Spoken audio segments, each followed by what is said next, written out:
하나님께서 이 세상을 만드셨고 그 세상 안에 율법을 주셨어요.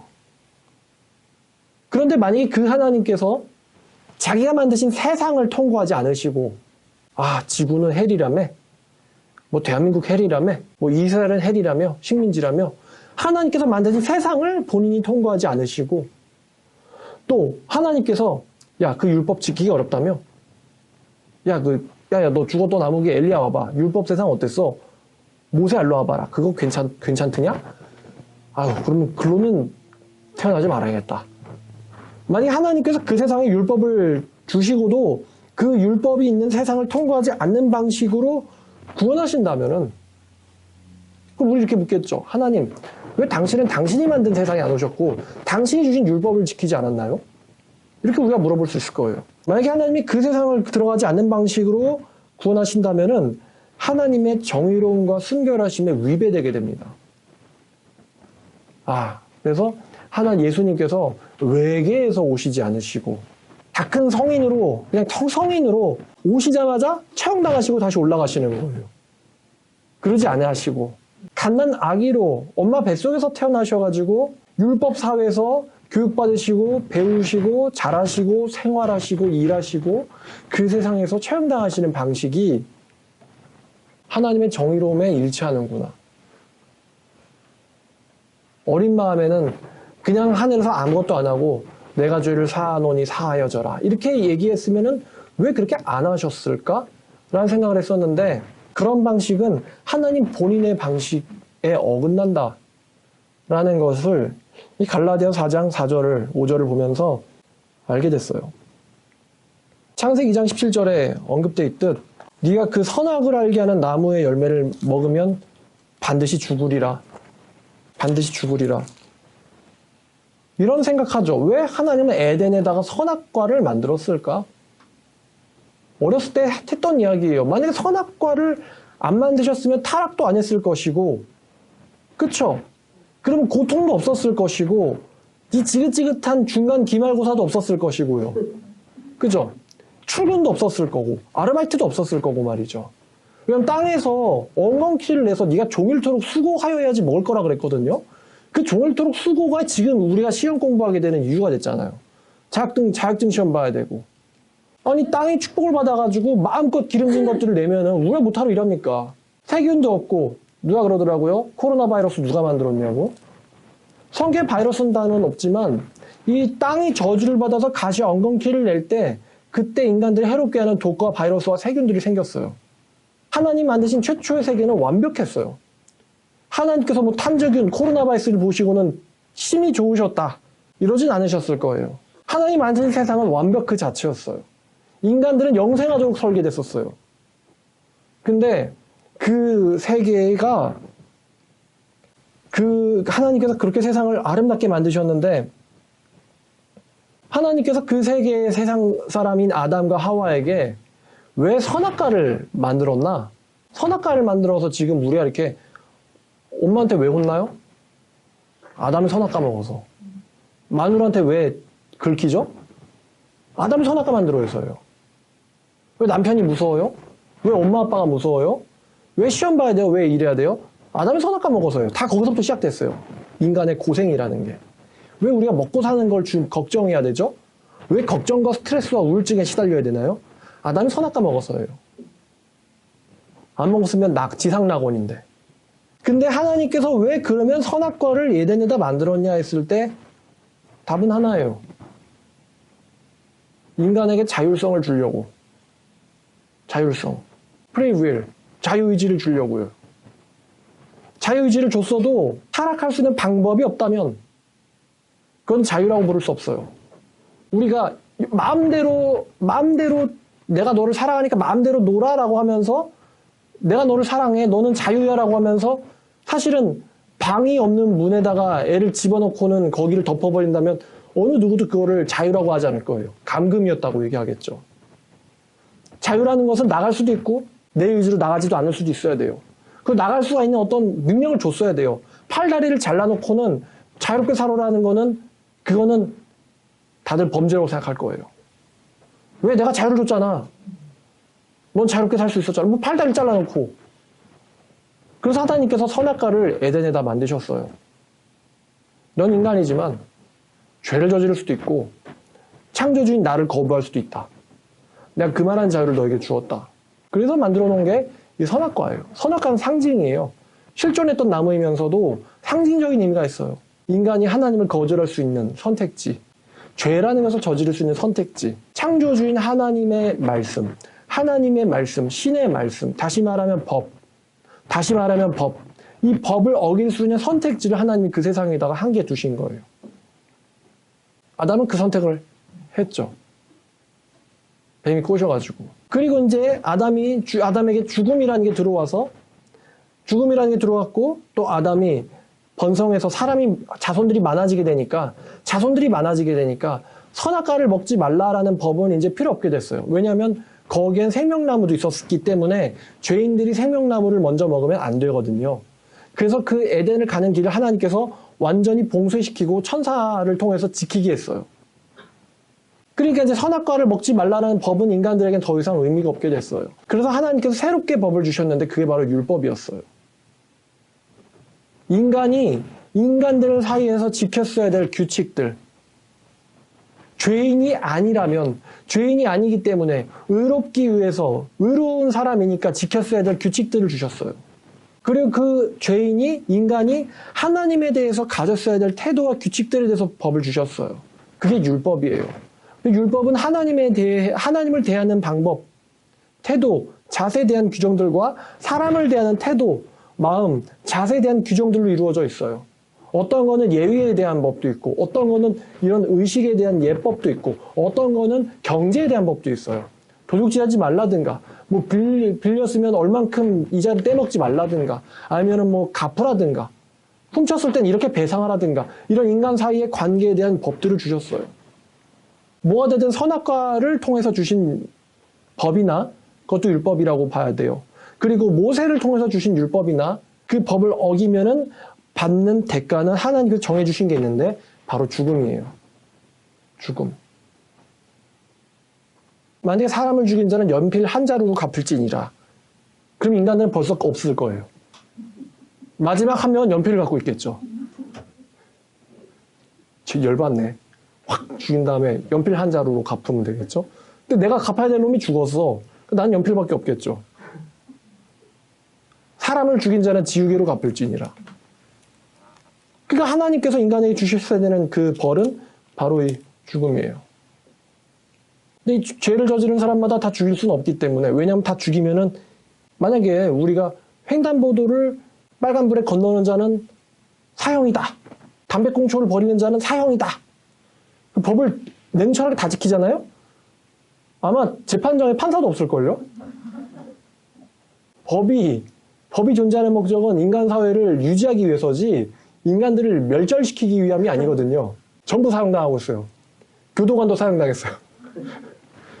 그러니까 이제 그 궁극적인 벌은 사형인데 인간을 멸절시킬 수는 없기 때문에 뭐 징역 세게 나가면 30년, 징역 1년, 벌금 500만 원, 벌금 100만 원, 아니 훈방, 경고 이런 식으로 벌에 대해서 차등을 나누었죠. 그러나 궁극적인 것은 죄의 대가는 사형이라는 거예요. 하나님께서 선악과와 율법을 통해서 알려주신 죄의 대가예요. 죄의 결과예요. 그래서 이 죽음에 처할 수밖에 없는 인간을 구하기 위해서 하나님께서 죽으셨어야 됐어요. 누군가는 죽어야 됐어요. 그래서 하나님께서 인간으로 태어나셔서 인간 사회, 율법 사회에서 성장하셔가지고 본인이 그 율법 사회의 최고 형벌인 죽음이라는 방법을 본인이 당하시는 방법을 선택하신 거예요. 그리고 그 죽으시는 방법을 하나님께서는 이사야를 통해서 십자가라는 방식을, 또 신명기를 통해서 십자가라는 방식을 우리에게 알려주셨어요. 신명기 시대는 십자가라는 말은 없었죠. 나무에 달린 자는 신의 저주를 받은 자라는 말이 있었어요. 이사야에도 십자가라는 단어는 안 나와요. 그러나 그는 상하고 찔림받아 죽을 거라고 이야기했어요.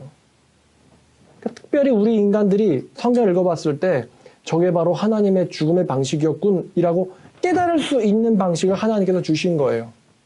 그게 십자가였어요. 자, 갈라디아서 3장 10절 무릇 율법 행위에 속한 자들은 저주 아래 있나니 누구든지 율법책에 기록된 대로 모든 일을 항상 행하지 않는 자는 저주 아래 있는 자라. 우리 모두가 다 저주받은 자들이에요. 우리 모두가 다요. 하나님 앞에서 아무도 율법을 통해서 의인이 되지 못할 것이 분명하니 이는 의인은 율법이 아니고 믿음으로 살리라 했습니다. 율법은 믿음에서 난 것이 아니니라. 그러나 성경이 말하기를 율법을 지키는 자는 살리라라고 하였습니다.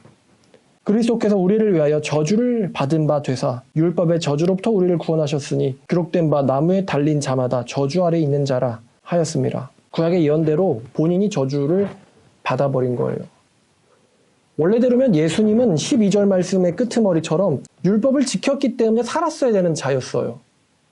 그런데 10절에 있는 말씀처럼 저주받은 우리들을 율법에 의해서 저주받은 우리들을 구하려고 저주받지 말아야 될 분이 저주를 받은 자처럼 죽으셨어요. 죽어버렸어요.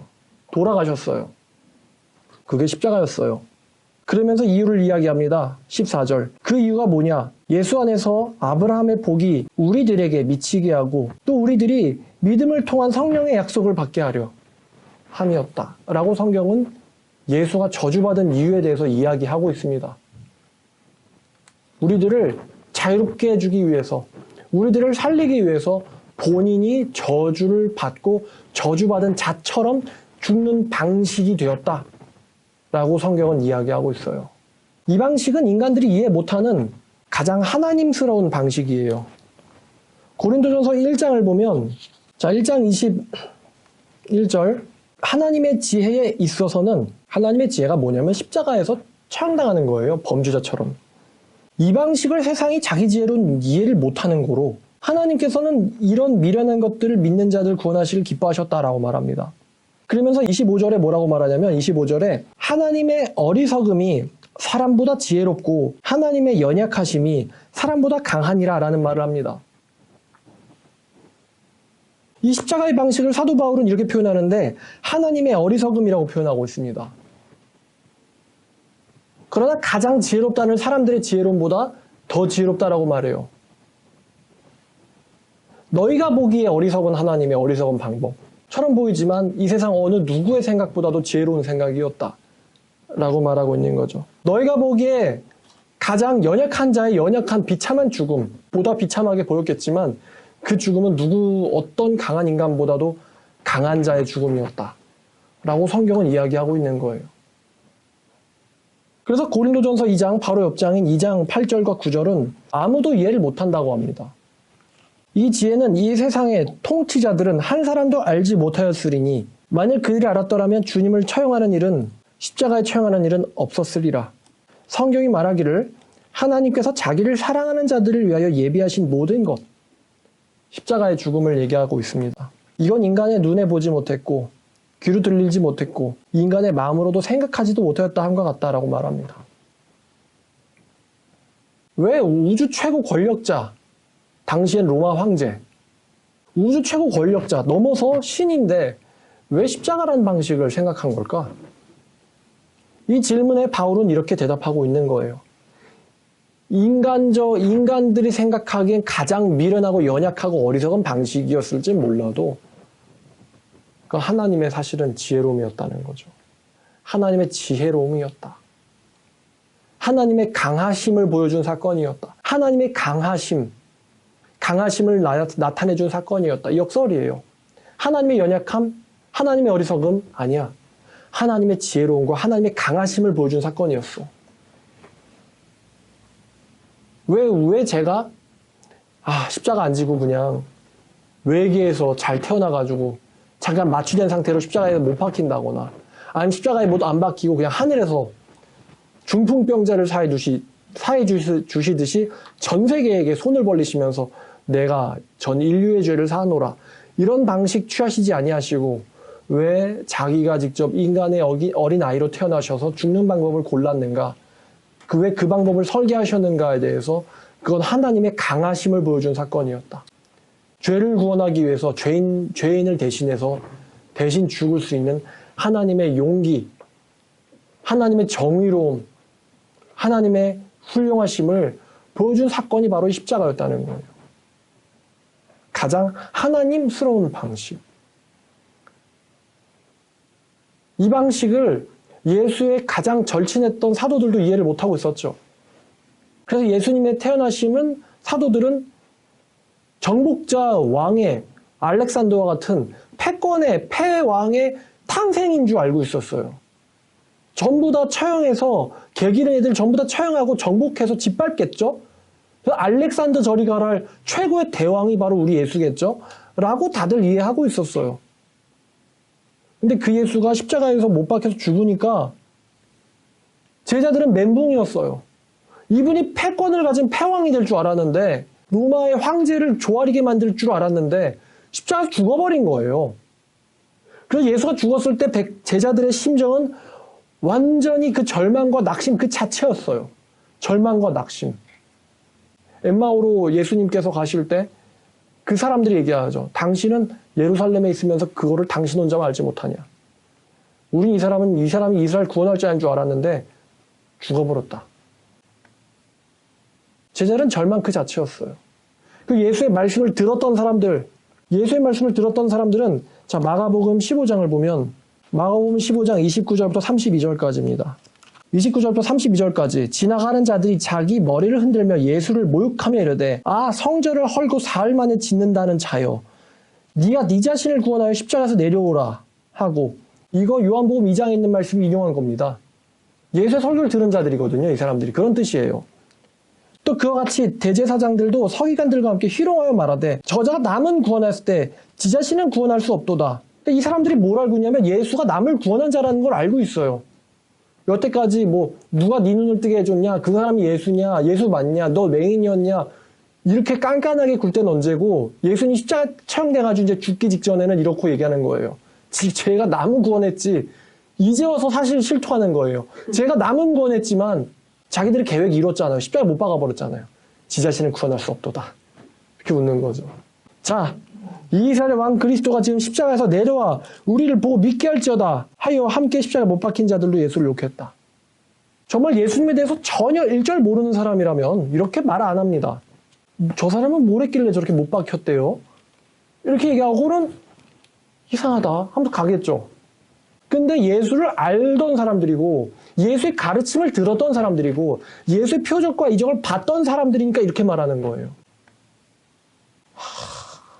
저 사기꾼 쓰레기 새끼 이렇게 얘기하겠죠. 성전을 3일 만에 짓는다는 자요. 네가 이걸 3일 만에 짓는다고 얘기했잖아. 내려와 봐라. 장님과 죽은 자 중풍병자를 고쳤다는 하나님의 아들이요. 내려와 봐라. 그러면은 우리가 믿겠노라. 예수의 말씀과 표적과 교리와 기적을 정확하게 알고 있으니까 이런 말 하는 거예요. 남은 구원했을 때 지네들이 사기친 거지 실토하는 거죠. 남은 구원했을 때 구원자 아니라고 여태까지 우겼으면서 자기 자신은 구원할 수 없도다. 같은 내용인데 누가복음 13장 35절 가보겠습니다. 백성들이 서서 구경하는데 관리들이 비웃어 이르되 저가 남을 구원하였으니 만일 하나님의 택하신 자 그리스도면 자신도 구원할지어다 하고 군인들도 희롱하면서 나와 심포도를 주며 이르되 만일 네가 유대인의 왕이면 네가 너를 구원하라 하더라. 웃으면서 비웃어서 예수님의 한 말씀 그대로 인용하면서 놀립니다. 왜 성경이 비난과 조롱을 기록한 걸까? 이런 생각도 들더군요. 성경이 이런 저 인간들의 희롱과 조롱을 기록을 한 이유가 뭐냐? 사실 하나님이신 예수님 보시기에 저 지나가며 모욕하는 자들, 또 예수를 비웃고 웃는 저 관리자들은 예수님 보시기엔 그냥 뭐예요 이거? 저 사람들 그냥 죽은 개 같은 애들이거든요. 그냥 예수님이 손톱으로 그냥 쓱 하면은 그냥 와 하면서 허리 잘려가지고 지옥에 떨어지는 그럴 수 있어요 예수님은. 왜냐면 우주의 창조주와 사기꾼들이잖아요. 진짜 사기꾼들. 근데 예수님이 딱 십자가 지시다가 아이씨 이러면 그냥 그대로 목이 갑자기 탁 떨어지더니만 땅이 열려가지고 시체가 그냥 지옥에 떨어지게 만드는 그럴 수 있단 말이에요. 그냥 죽은 개 같은 놈들이니까. 하늘의 천만 천사가 천국에서 문을 열어놓고 예수님의 십자가 처형 장면을 내려다보면서 구경하고 있었을 거예요. 천사들이 이를 박박 깔지 않겠어요? 자기들의 왕인데. 그 중에 한 천사는 18만 5천 명을 죽인 천사도 있었을 거예요. 아, 내가 1시간도 안 돼서 18만 5천 명을 죽인 천사인데, 오! 하면서 막, 그죠? 천사들이 막, 자기의 왕이고 창조주를 저렇게 모욕하면서, 와, 이렇게 조롱하는 거를 위해서 하늘 열렸는데 천사들 내다볼 때라고 생각하세요. 천사는 아무것도 안 했죠. 왜 아무것도 안 했어요? 하나님 명령도 안 내렸고, 저렇게 비난을 당하는 것이, 저렇게 비난을 듣는 것이, 저렇게 비난을 듣는 것이, 듣기로 한 것이 예수님의 선택이었기 때문이에요. 사실 예수님이 약 올리는 거거든요. 아마 예수님이, 하면서 뭔가 했으면은, 아이고, 이거 제발요, 저는 진심이 아니었어요. 이러면서, 오, 하나님, 이러면서. 근데 예수님 그렇지 않았죠. 예수님은 저 인간들의 비난을 듣기를 선택하신 거예요. 예수님이 자기의 지혜와 능력을 보여줘가지고 걔네들이 믿을 수 있었다면 예수님도 그렇게 했을 거예요. 근데 예수님이 선택한 건 뭐냐면은 그들의 비난을 당하는 거였어요. 아까 이사야도 얘기했지만 그가 자기들을 신문하는 자 앞에서 털 깎는 자 앞에 양처럼 잠잠하였다고 했어요. 그 말씀이 여기서 그대로 성취된 거예요. 예수님 얘기할 수 있잖아요. 야, 너 그게 뭐 있는지 알아? 내가 모세한테 깎아준 돌이 있어. 그 깎아준 돌이 신이 존재한다는 실존적 증명이 된단 말이야. 내가 누군지 알아? 내가 그 돌 깎은 자야. 내가 이거 만들었어. 너네들이 원자 구조 알아? 너네들이 분자의 생김새를 알고 있어? 내가 했다고. 성전? 그 정육면체 성전이 네가 중요한 것 같아. 내가 중요하다고. 하나님의 임재를 상징, 내가 여기 있다고. 내가 여기 있다고. 이러면 끝나는 거잖아요? 무슨 성전이야. 하나님의 임재가 아니고 하나님이 여기 있는 걸 이렇게 따질 수 있잖아요, 예수님은. 남을 병 고쳐주는 게 구원인 줄 아니? 병 고치는 거 구원 아니야. 뭘로부터 구원이냐면 죄로부터 구원이라고. 죄로부터 구원 어떻게 해야 되는데? 내가 그냥 용서하면 나의 정의로움이 어긋나기 때문에 너네들 대신에 내가 죽는 거란 말이야. 진짜 보여줄까? 예수님이 이렇게 얘기할 수 있잖아요. 나사로 살린 거 잘 생각해봐. 내가 누군지. 나는 너희들의 영혼을 지배하는 사망과 음부의 지배자야. 그게 나라고. 너희들의 수명이 있다고 생각하겠지만 성경이 말하기를 때가 되매 자기 때가 되었다라고 얘기하잖아요. 그 때를 정한 게 나라고. 니네들 죽을 때를 내가 정했다고. 니네가 언제 지옥에 던져질지를 내가 정했다고. 그렇게 얘기할 수 있어요, 예수님은. 근데 예수님이 선택한 거는 묵묵히 그들의 비난을 당하는 거였어요. 그게 예수님의 선택이었어요. 비난을 당하는 거. 왜 그 말 잘하시는 예수님께서 십자가 사건에서는 침묵을 하셨을까? 설득할 수 없기 때문이에요. 그들을 설득할 수 없기 때문에. 어쩌면 십자가에서 처형당하는 이 못 박힘도 아팠지만 저 어리석은 자들의 무식한 발언을 참고 계시는 게 정말 힘들었을 거예요. 그 무식과 모욕을 참고 계시는 게 정말 힘들었을 거예요, 예수님은. 근데 예수님이 거기서 화를 내면 안 되는 거였어요. 예수님은 그대로 죽으시기를 결정하신 거예요. 아무 항변도 하지 않고 죽기로 결정한 거예요. 그게 예수님이 애초부터 지구에 오신 목적이었어요. 죄인처럼 죽는다. 죽으면서 난 사실 죄인 아니라고 항변하고 싶지 않았던 거예요. 자, 그래서 예수님께서 비난을 피하거나 받아칠 수도 있는 분이, 비난하는 자들을 죽일 수도 있는 분이 그 비난을 묵묵히 받으시고 죽었어요. 세상 사람들은 그분의 방식이 이해가 안 돼서 예수를 모욕했어요.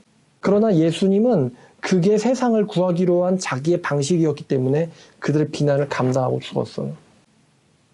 왜 예수님이 율법을 만드시고 율법을 이 세상에 주시고 그리고 본인이 율법 안에 갇힌 자처럼 그리고 본인이 율법을 범한 자처럼 십자가 못 박혀서 죽으셨는가? 답이 이러한데 그러셨어야지만 율법 아래 갇힌 자들을 구할 수가 있었다는 것입니다. 자, 갈라디아서 아까 읽은 4장 4절 5절 한번 읽고, 자, 때가 참에 하나님이 그 아들을 보내사 여자에게서 나게 하시고 율법 아래에 나게 하신 것은 율법 아래에 있는 자들을 속량하시고 우리로 아들의 명분을 얻게 하려 하심이라.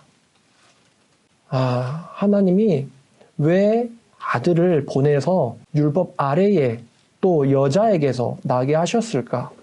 똑같은 사람들을, 똑같은 처지에 있었던 사람들을 구원하시고 자유롭게 해주시고 우리로 하여금 아들의 명분을 얻게 하려고였구나.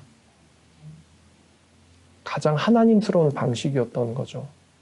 자기가 말한 거를 자기가 말한 안에서 자기 말씀대로 한다. 그리고 그 말씀 어긴 자들을 살려주고 자기는 대신 죽는다.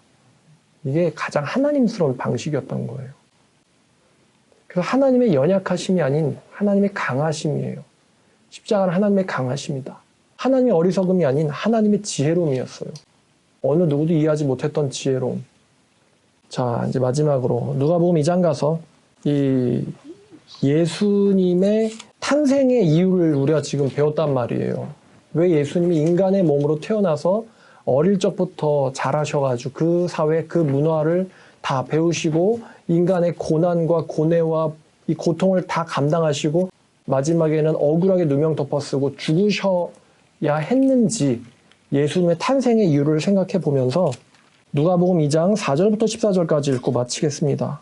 요셉도 다윗의 집 족속이므로 갈릴리 나사렛 동네에서 유대를 향하여 베들레헴이라는 다윗의 동네로 그 약혼한 마리아와 함께 호적하러 올라가니 마리아가 이미 잉태하였더라. 거기 있을 그때에 해산할 날이 차서 첫 아들을 낳아 강보에 싸서 구유에 뉘었으니 이는 여관에 있을 곳이 없음이로라. 그 지역의 목자들이 밤에 밖에서 자기 양떼를 지키더니 주의 사자가 곁에 서고 주의 영광이 그들을 두루 비추며 크게 두려워하는지라. 천사가 이르되 두려워하지 말라. 보라, 내가 온 백성에게 미칠 큰 기쁨의 좋은 소식을 너희에게 전하노라. 오늘 다윗의 동네에 너희를 위하여 구주가 나셨으니 곧 그리스도 주시니라. 너희가 가서 강보에 쌓여 구유에 뉘어 있는 아기를 보리니 이것이 너희에게 표적이니라 하더니 호련히 수많은 천군이 그 천사와 함께 하나님을 찬송하여 이르되 지극히 높은 곳에서는 하나님께 영광이요 땅에서는 하나님이 기뻐하신 사람들 중에 평화로다.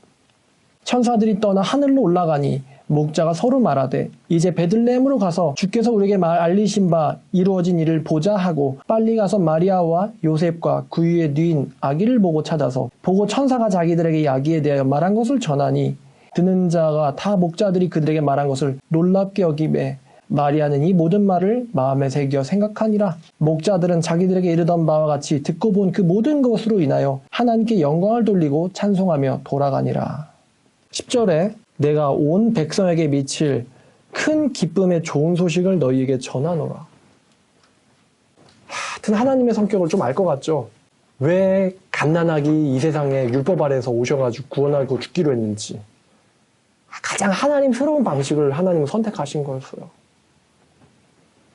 그 예수님 다시 오실 텐데